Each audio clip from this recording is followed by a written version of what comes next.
Anarchism or Marxism, or should it be anarchism and Marxism? I guess that'll come out in the discussion. Anarchists and Marxists share a common end goal. You have to remember that.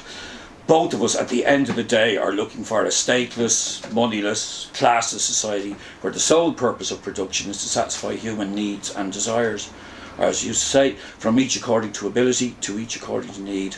A society where there's no division into rulers and ruled, where people can have some meaningful control over their own lives, and the general objective of society is to bring about the greatest possible happiness for as many people as possible. Our disagreements are about how to reach that goal. Now, I'll be using the words socialism and communism interchangeably. Anarchists don't see communism as a separate stage following socialism. Once the world's productive capacity had grown beyond little more than just keeping us alive and clothed, and the working class had become the majority, the idea of separate stages, for anarchists anyway, became redundant.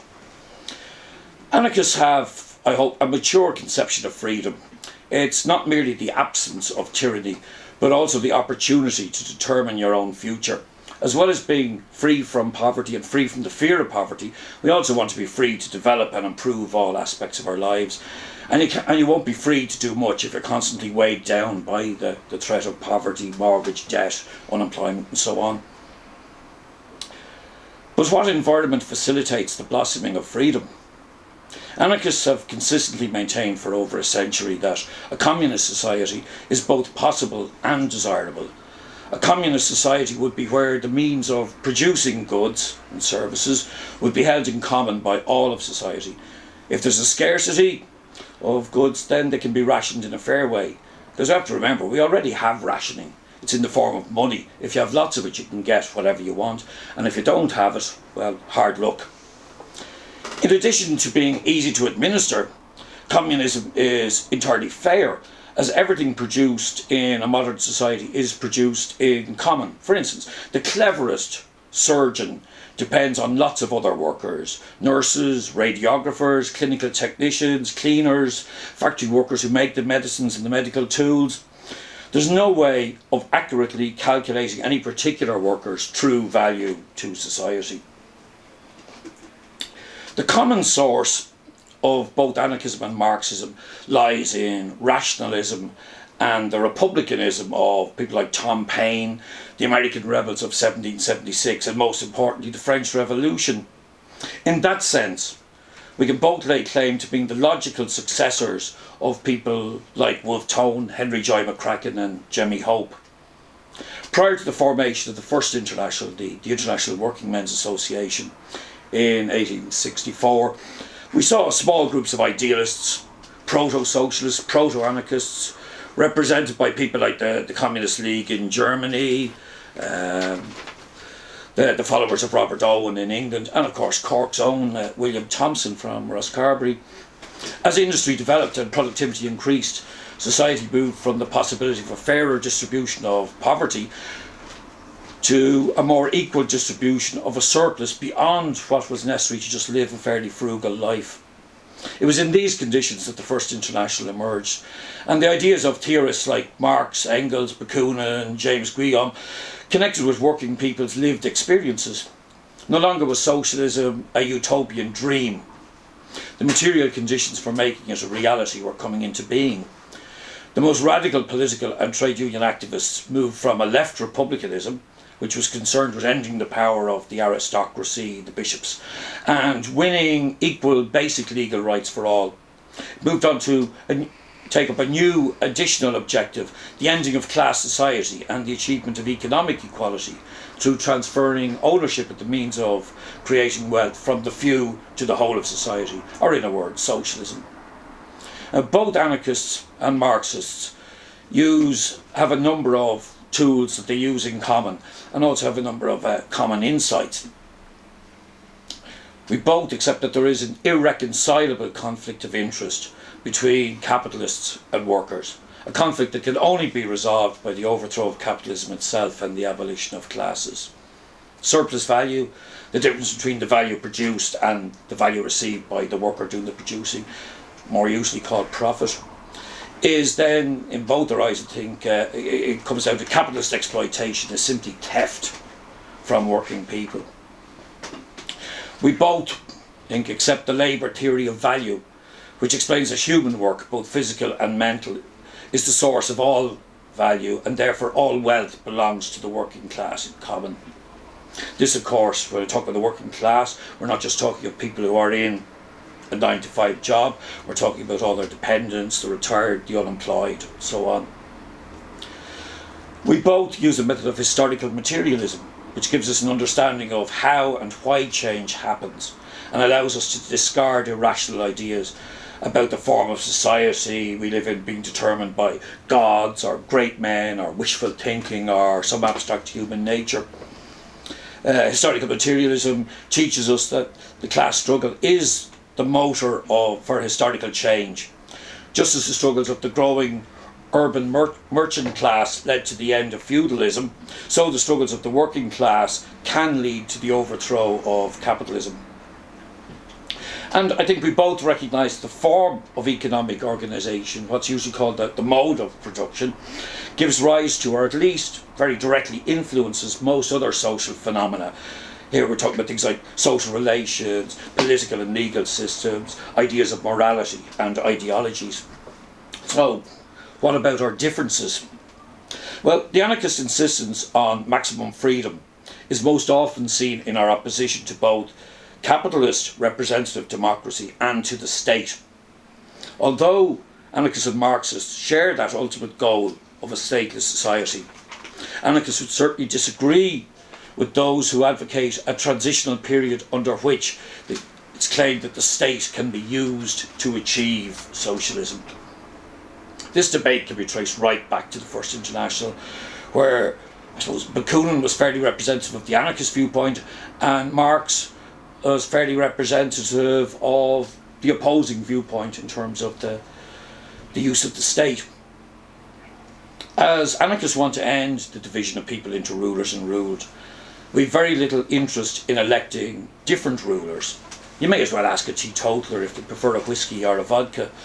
Our conception of democracy is that everybody affected by a decision should have the possibility of a say in making that decision.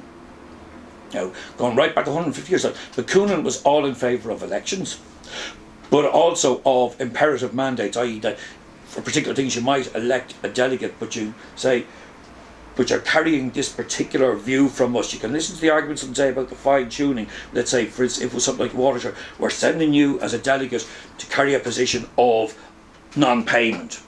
You can listen to discussion about how that might be implemented. That's what we mean by an imperative mandate, that it's not just left to you to make up your own mind. And of course the right to recall, that if a delegate isn't doing the job that you elected him or her to do, that you have the right to recall them and get somebody else to do the job. There's a huge difference between electing people to rule over us and electing people to carry out our democratically decided wishes. Marx was very silent on mandates and recall. I don't think he said anything at all about it before the Paris Commune, to a degree, implemented them. And he hardly ever mentioned workers' control or self-management in any of his writings. Most Marxists like to assert, and Engels was particularly fond of saying it, that anarchists think the state is the main evil to be abolished. Well, frankly, that's rubbish. It's only advocated, that sort of abstract anti-statism is only advocated by unthinking radical liberals and extreme free marketeers. If you read anarchist theory, you quickly discover that we're very opposed to capitalism and we reject the state because it's a mechanism for enforcing the rule of a minority class, a minority ruling class. We see both the state and capitalism being abolished at the same time. We understand that the state, as well as being a sort of executive committee looking after the broad interests of capitalism as a whole, is also a mechanism for enforcing the rule of that minority ruling class, and that's its essential function. Anything else the state does is an add-on, but in a way that's really the core thing that makes it the state. It's a form of power that can be no more put at the service of the majority than IBEC could be used to look after the interests of workers. It's not what it was made for. In practice, Marxists tend to confuse destroying the state with changing the individuals in control of it. Another misconception, or maybe even straw man, is Lenin's assertion that anarchists, while advocating the destruction of the state machine, have absolutely no idea of what the proletariat will put in its place. Now again, frankly, that's more nonsense, and I'm sure he really knew better. For example, Bakunin argued that, to quote, "Since it is the people which must make the revolution everywhere, the ultimate direction of it must at all times be vested in the people organised into a free federation of agricultural and industrial organisations, organised from the bottom up through revolutionary delegation. These councils will be composed of delegates invested with binding mandates and accountable and revocable at all times. In other words, a system of workers' councils to both fight capitalism and to replace it." And let's just be clear that anarchists are not so naive as to think that the capitalist class will just disappear after a revolution. We'll just say, fair enough guys, we'll fuck off if that's what you really want. And Engels should really have known better than to suggest that abolition of the state meant that that revolutionaries would have to lay down their arms. As if, does any Marxist really think that anarchists are that dumb? In reality, anarchist opposition to the so-called workers' state has absolutely nothing to do with defending a revolution. In fact, we argue for the suppression of any counter-revolution to be undertaken by an armed working class under the control of the mass organisations of the people. In reality, we anarchists don't think a revolution will create a perfect society overnight. Quite the reverse. We see revolution as a very difficult process. There are no instant utopias.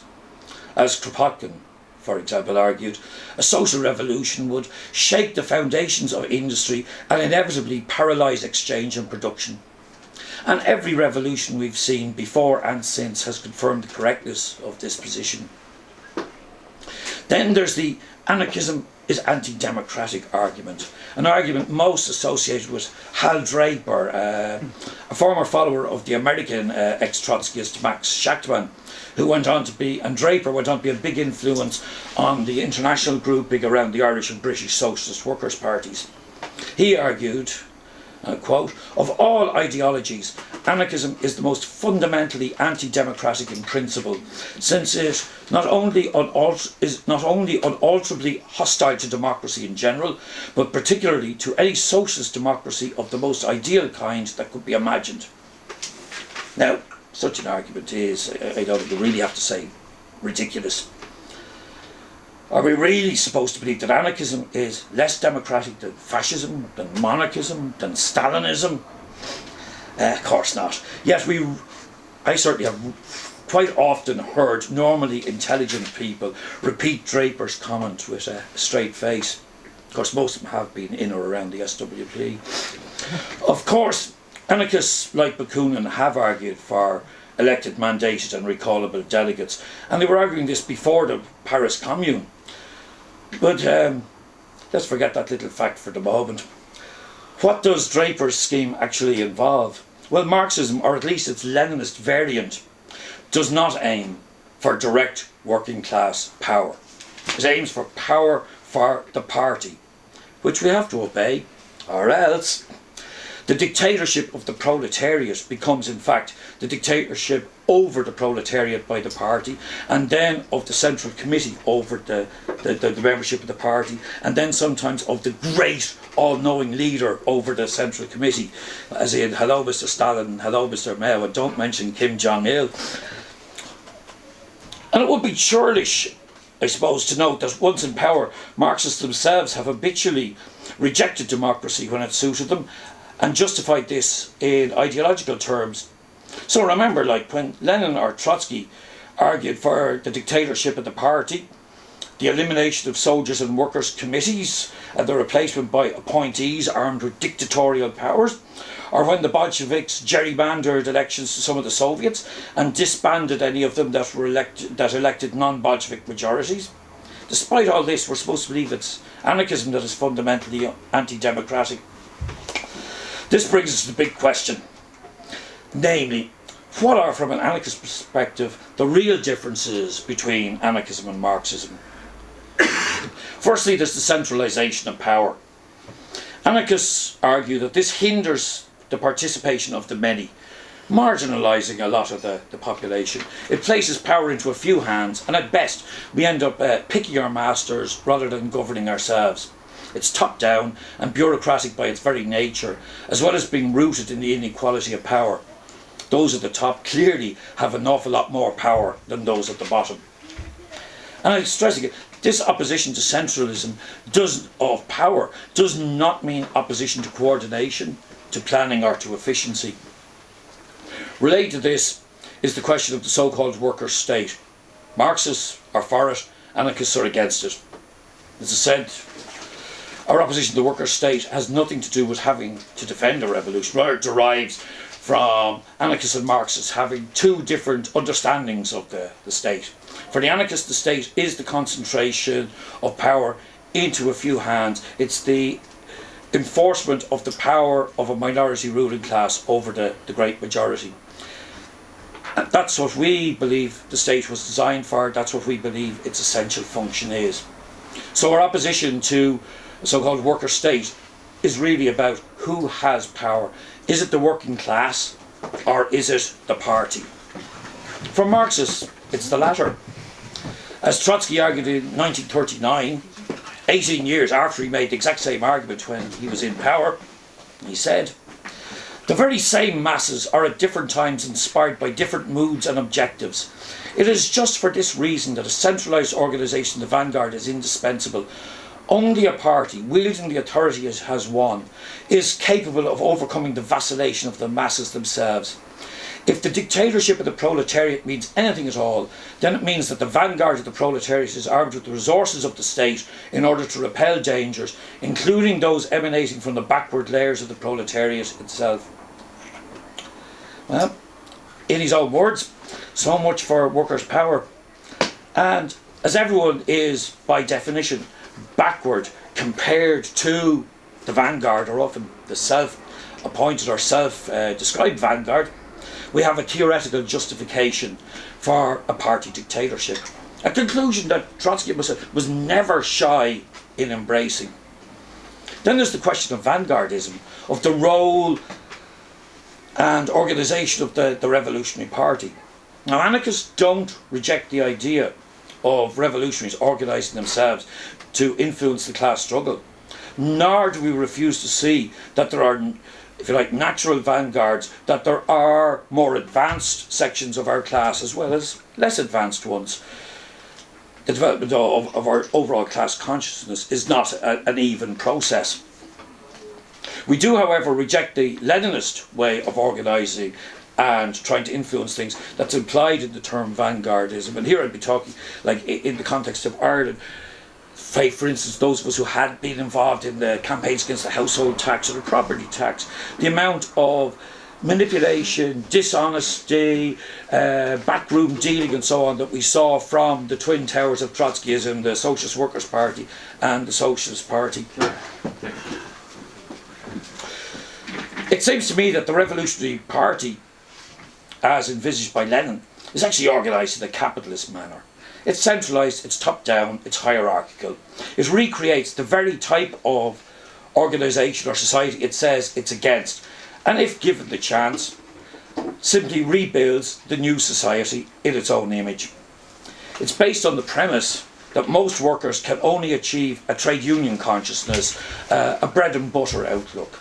And this, of course, provides an excuse for the dictatorship of the party, because opposition to the party line can be written off as simply being backwardness and people being manipulated by reaction. And lastly, there are the different visions of what socialism is. In 1917, Lenin openly argued for state capitalism. At one stage he described socialism as being state capitalism made to serve all the people. For Lenin, socialism wasn't built on working class organisation, but rather built on the structures created by the capitalist class, and of course built in the interest of the capitalist class. Rather than see worker self-management as the key issue in socialism, he considered nationalisation as the key to determining if Russia was socialist, which, as he admitted in his pamphlet State and Revolution, was essentially universal wage slavery to the state. Unsurprisingly, given this, support for workers' control was very quickly abandoned in Russia in favour of one-man management, a development, incidentally, which was never considered a mistake or a retreat by the vast majority of Marxists. Now, both anarchists and Marxists can learn lessons from what did happen in Russia. The dominant strain of Marxism there was Leninism, as it is among today's Marxists the world over. So let's start with another quote from Lenin's pamphlet State and Revolution. "We want the socialist revolution with people as they are now, who cannot dispense with subordination, with control." Well, I would have thought this stood in glaring opposition to Marx's notion that the emancipation of the working class is the task of the working class itself. Anyway, I must say here though, anarchists have no problem with the original meaning of the dictatorship of the proletariat, which simply meant there would be no power sharing or compromise with capitalism, that it would be working class rule, full stop, 100% and unadulterated. However, it'd be very rare you'd find an anarchist using the expression these days, because sadly our prediction that the Leninist conception of dictatorship of the proletariat would simply become the dictatorship of a few party leaders has come to pass. Within a year of taking power, the Bolsheviks had not only created such a regime, they were arguing this is what the dictatorship of the proletariat meant in reality. Now, the most common excuse given for Bolshevik authoritarianism was the undeniable need to defeat the white armies. However, there's a wee problem here. All the undemocratic activities like the disbanding of many Soviets, of restricting the powers of the factory committees, of refusing to allow them to meet in national conferences, of suppressing other left-wing organisations in Russia, these all happened before the Civil War had broken out. So the Civil War isn't really a great excuse for it. Then there's the argument that the Russian working class, it's all this exceptionalism. The Russian working class had all but disappeared or had become declassed because the great slaughters of the First World War and then of the Civil War. So it necessitated a Bolshevik party dictatorship, at least in the short term. The problem again with this argument is that Russian workers, although reduced in number, were still more than capable of taking collective action in their own interests throughout the Civil War period. But as some of this action was against the Bolsheviks, it has been written out of history in most Marxist accounts of the revolution. Before, during and after the Civil War, Russian workers took action in defence of their own interests in forms of strikes, marches, occupations and so on. And for doing this they faced martial law, lockouts, mass arrests of strikers and the imprisonment and shooting of ringleaders. This happened all through the Civil War and of course afterwards. But it's sort of funny, isn't it? Because if the working class had all but disappeared, well, who were these bad workers that were having to be dealt with? As such, the 1921 Kronstadt revolt, which anarchists often bang on about, can't be considered as just an isolated occurrence. Now, faced with all this, perhaps a Marxist will reply that Bolshevik authoritarianism was still a necessity. After all, you can't make an omelette without breaking eggs. Well, anarchists tend to reply by saying, well, we see the broken eggs, but where's the omelette? Instead, we can point, as one example, to the anarchist-influenced Maknovist movement in the Ukraine. This movement, led by the Lebat Anarchist Confederation and the Revolutionary Insurrectionary Army, successfully fought the White Armies without creating a party dictatorship. They successfully implemented Soviet democracy and working class freedom of speech, organisation and assembly in the areas where they'd driven out the whites. They advocated worker self-management of production, and their army elected its own officers. The record of the Maknovists for all its flaws, because any large movement, and particularly any army, will have flaws, but I think their overall record shows that the failure of Bolshevism cannot be blamed solely on objective factors, that we have to accept that Bolshevik ideology played a significant role in it. So, if we put Leninism to one side, can there be a libertarian Marxism? Some on the left regard non-Leninist or anti-authoritarian Marxism as the preserve of autonomists and council communism and their various offshoots, represented by parties like the German Communist Workers' Party in the 20s, or writers like Anton Panacek or Britain's Sylvia Pankhurst. Now, the reality is, of course, that most anti-authoritarian Marxism came from within the mainstream of the socialist movement rather than from its ultra-left fringe. And here I'm not using ultra-left as a cheap put-down or just another way of slagging off people for being silly or adventurous or impatient. Historic ultra-leftism arose in a period when many thought revolution was an immediate possibility, and so they rejected any organised activity that wasn't directed towards an immediate revolution. So they rejected the trade unions, they rejected campaigns for reforms or improvements in living standards. And whatever excuse there was for that in the 1920s, I can't see any today, and I think it explains why today's ultra-leftists tend to be extremely tiny groups, producing often incomprehensible documents and living in blissful isolation from the real world. Equally, the autonomists don't have a great relationship with reality. Just to take one little quote, probably the best known autonomist in the world, the Italian Antonio Negri, well, he said, and again I'll quote, "Against the common wisdom that the US proletariat is weak because of its low party and union representation compared to Europe, perhaps we should see it as strong for precisely these reasons. Working class power resides not in the representative institutions, but in the antagonism and autonomy of the workers themselves." Now, of course, you think about it, by this argument, the drastic decline in union membership in North America and the victories of union busters, that somehow made the American working class stronger. When all the unions are destroyed, presumably the workers will be strongest of all. Of course, Negri and his co-thinkers can't explain why capitalists put so much effort into trying to restrict and destroy trade unions.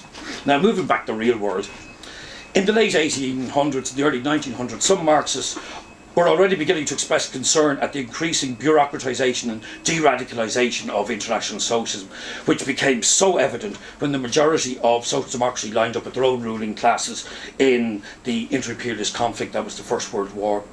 In response, Marxism started to develop its own libertarian strand of thought. We find early expressions of such perspectives in the writings of people like William Morris and the Socialist Party of Great Britain.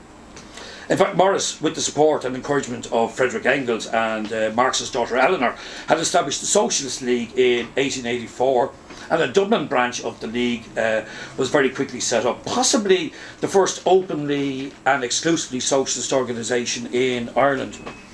Within 3 years, anarchists began to outnumber other socialists in the League throughout Ireland and Britain, and at its third annual conference in 1887 it marked a change, with a majority of the branches, including Dublin, voting in favour of an anarchist resolution saying that the policy of the League from now on would be abstention from parliamentary action.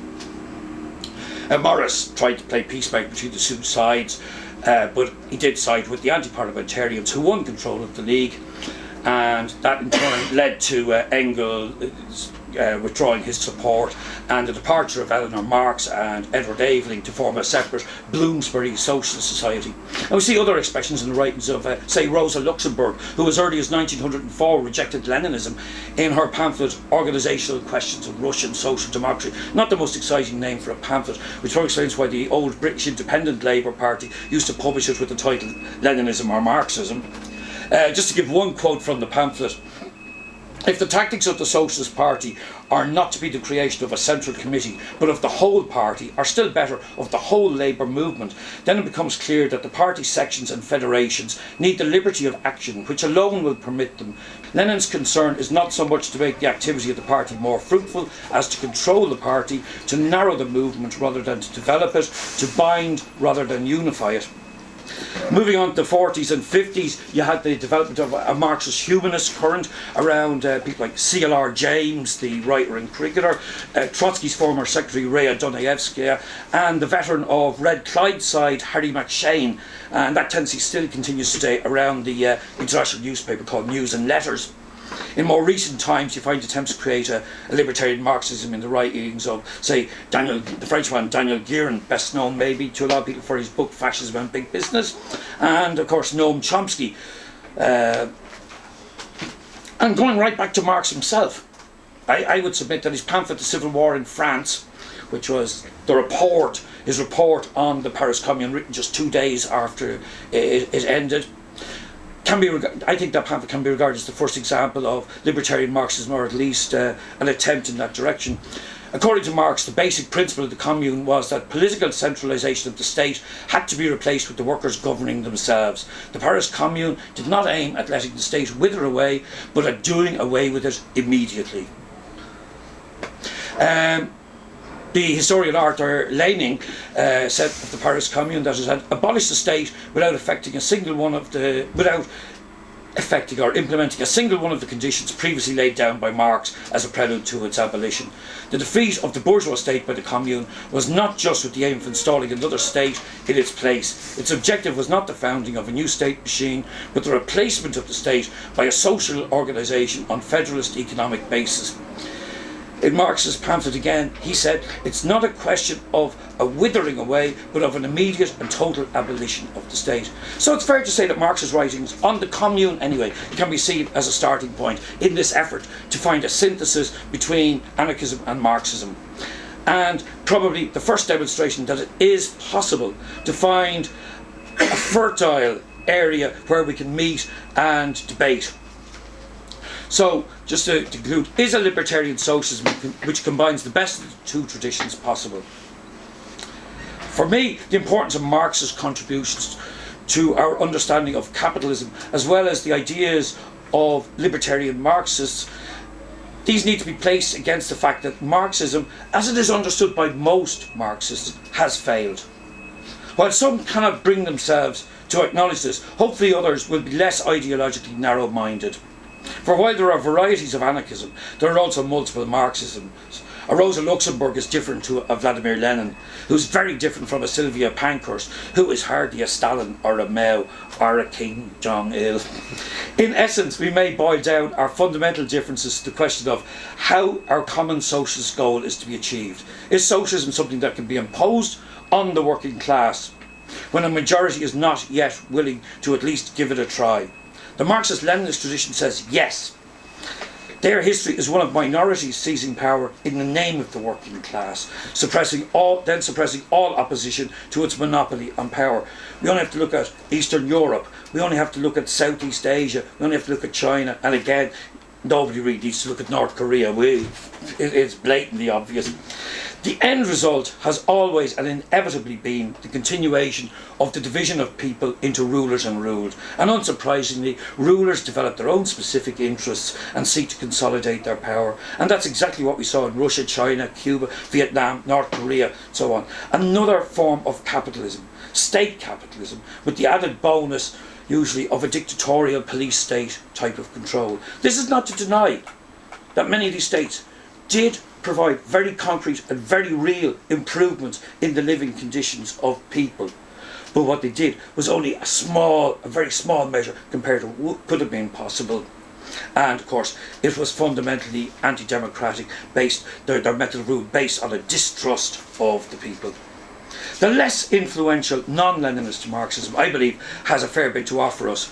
But I think learning from the broad lessons of history, socialists who believe in human liberation are better off being anarchists. Thank you, Alan.